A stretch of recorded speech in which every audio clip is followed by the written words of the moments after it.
बोलो ए हो सोना ए गोलाई का परला बा पीछे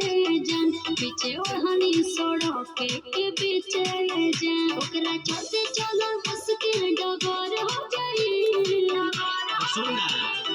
जहिया अजब तहारो डर हो जाई तू जान हो तोहरेला मर्डर हो जाई तू जान हो तोहरेला मर्डर हो जाई सच कहता ना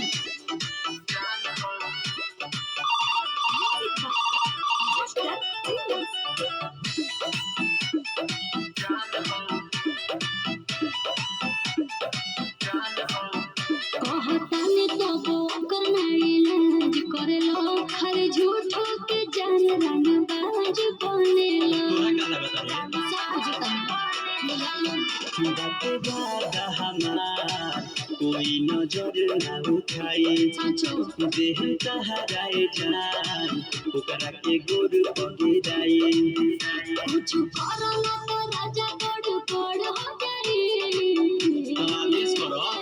जहिया अजब तहारो डर हो जाई तू जान हो तोहरेला मर्डर हो जाई तू जान हो तोहरेला मर्डर हो जाई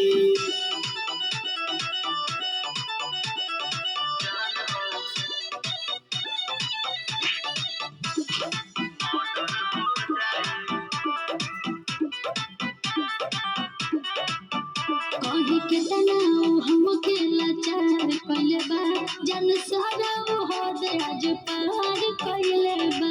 आज व्यवस्था हो जाई पिटा के ना के एकदम हम सुनले बारू तू देखबू हमार राजबूता कहिया साले के तोहरे सोझा मारे बना के आज टूटा ये शिकारी करो ऐसा ओकरा डर हो जाए